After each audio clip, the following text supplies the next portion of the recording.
El Sol de los Sábados presenta Perspectiva Global con el analista político internacional Yadsel Román. 15 minutos. El hombre acaba de llegar aterrizado de un avión. Ahí lo vi ayer. Con el embajador en África y que en caso de ébola se dio por el Congo. Ten cuidado, no te me pegues. ¿Te vacunaste? Sí, tuve que volver a vacunarme de por sí, o sea, buscar varias otras. Entonces, efectivamente. Mucha vaina tenemos con el cólera y la malaria. Ya no van a traer más vaina. Es como decía Jackie Núñez, que hay que vacunarse contra. Y bueno, efectivamente, acabo de retornar de Senegal, país francófono que es un tanto interesante dentro del contexto africano, porque es de los pocos países en ese continente que nunca ha tenido un golpe de Estado. Desde el año 1966, que es cuando asume el presidente Léopold Sédar, famoso poeta del movimiento Negritud, en adelante, a pesar de que solamente ha tenido 4 mandatarios, cada uno de ellos ha llegado al poder de la vía pacífica, y eso en ese continente es algo que no pasa muy frecuente. De por sí, el país con quien Senegal comparte frontera, Gamibia, recordaremos que cuando tuvo sus elecciones a finales del año 2016, el mandatario de larga data, Jammeh Jammeh, cuando perdió las elecciones, dijo que no las reconocía, quiso apresar a su opositor, y no fue sino hasta la intervención del propio Senegal que fue obligado entonces a entregar el poder. Ese mandatario, que es del año 94 al 2017 se mantuvo por la vía contraria a la electoral. Entonces estuve allá en África compartiendo como expositor en una conferencia sobre la importancia de la democracia y la participación juvenil. Fue una experiencia bastante edificante. Ese continente del cual salen la mayoría de nuestros ancestros, porque República Dominicana es un país que tiene un alto componente de mezcla racial. En ese sentido, siempre es interesante poder verlo, y siendo un país francófono, también tiene muchas similitudes con parte de la cultura de esta parte del mundo, donde también fuimos en unos momentos u otros colonizados por Francia. Recordaremos el Tratado de Basilea, Tratado de Ryswick y demás, entre otros. Pero un gran suceso que hubo en el mundo esta semana y que se consumó el día de ayer fue sobre un país que tiene frontera con Singapur, y ese es Malasia. Que de por sí es algo bien interesante. Singapur, cuando era un pantano lleno de mosquitos que nadie lo quería, intentó anexarse a Malasia, pero precisamente por lo miserablemente pobre que era en ese momento Singapur, Malasia lo rechazó. Y hoy en día Singapur es, como bien resaltaba Julio, el tercer país con la renta per cápita más alta del mundo.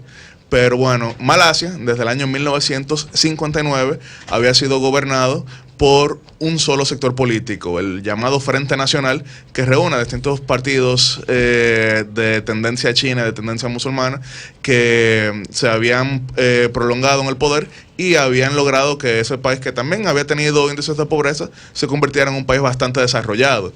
Pero esta semana pasó algo que no ha sido muy común tampoco en esa parte del mundo, y es que en las elecciones fue sorprendentemente derrotado, no solamente en cuanto al voto popular, sino en cuanto a curules obtenidas, ese Frente Nacional, por la alianza opositora, el llamado movimiento Papa Hakuna.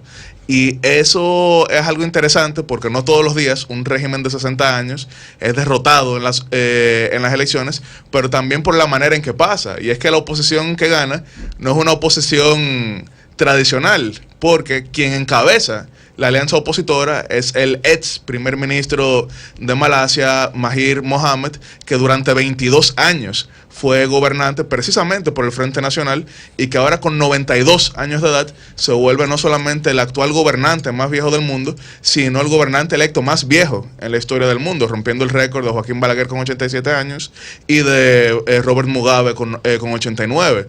Y eso es, imagínense, que ahora que Raúl Castro le entregó el poder a Díaz-Canel, en algunos 5 años, si todavía está vivo, diga como que no, este Partido Comunista tiene que acabarse. Y entonces se presenta como opositor de alguna manera u otra Raúl Castro y logra el poder. Entonces eso es más o menos lo que pasó en Malasia. Y también un suceso que quizá no es geopolíticamente tan importante para la República Dominicana, pero que culturalmente sí tiene mucho que ver, es que el Líbano tuvo sus elecciones generales. ¿Y por qué eso culturalmente tiene mucho que ver con República Dominicana? Porque así como tenemos un alto componente de raíces africanas, en República Dominicana hay una muy influyente población libanesa, principalmente maronita católica. Estas elecciones dieron la victoria principalmente del sector más cercano al grupo paramilitar Hezbollah, pero también esos grupos políticos de inspiración católica tuvieron un resultado bien importante, como lo es el Partido Cristiano del Frente Patriótico y el Partido también cristiano de las Fuerzas Libanesas. Ese país tiene una política confesional, en el sentido de que las curules se dividen según la religión. Entonces se supone que la presidencia siempre estará en manos de un cristiano. El primer ministro siempre será un musulmán sunita y el presidente del parlamento siempre será un chiita. Eso puede ser muy criticable en el siglo XXI. Un equilibrio de poder. Pero un equilibrio, porque de por sí es el único país que en esa región que, a pesar de que tiene mucha violencia general, no tiene violencia religiosa y no se dan las matanzas en cuanto al tema religioso. Y bueno, eso han sido algunos de los sucesos en esta semana, pero yo no puedo terminar mi participación aquí sin comentar sobre algo que se ha hablado mucho en este día. Y hay muchas cosas que pudiera decir o no decir, pero yo creo que la Biblia nos da quizá la mejor expresión que puedo compartirle a la familia Martínez Pozo, y es en el libro de Ruth, cuando dice: no me pidas que me vaya, que donde tú vayas, yo iré, donde tú mores, yo moraré, tu pueblo será mi pueblo, y tu Dios será mi Dios. Mi solidaridad total con la familia Martínez Pozo. Un abrazo, hermano. Gracias, Yatsi. Si no da tiempo comentar lo dirán y brevemente. Con mira Jessy ahí brincando. O sea, me gustaría saber tu opinión.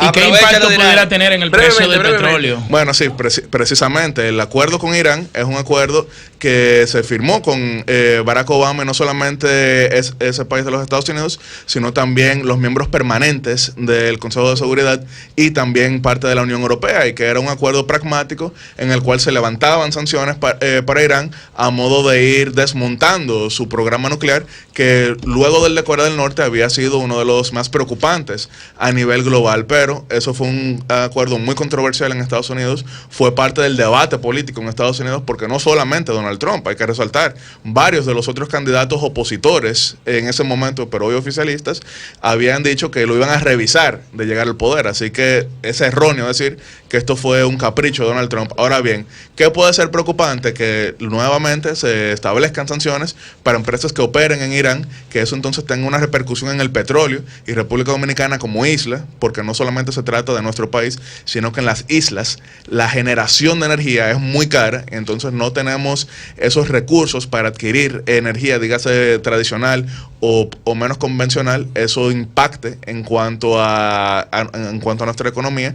Ahora bien, no se trata solamente de Estados Unidos romper con Irán. Se ha hablado de una nueva negociación, y Donald Trump, que aparte de su narrativa no solamente política, sino personal durante décadas, ha sido de que él es uno de los principales negociadores del mundo. Quizá esa es su meta. Ahora bien, lo que vimos para negociar un mejor acuerdo, lo que vimos de parte del canciller iraní recientemente en redes sociales era diciendo que después de esto sería muy tonto que cualquier país negocie con Estados Unidos, porque lo que dicen es que ahora qué tipo de confianza le da a Irán negociar un nuevo tratado, y que entonces después llega otro gobernante y lo deshace.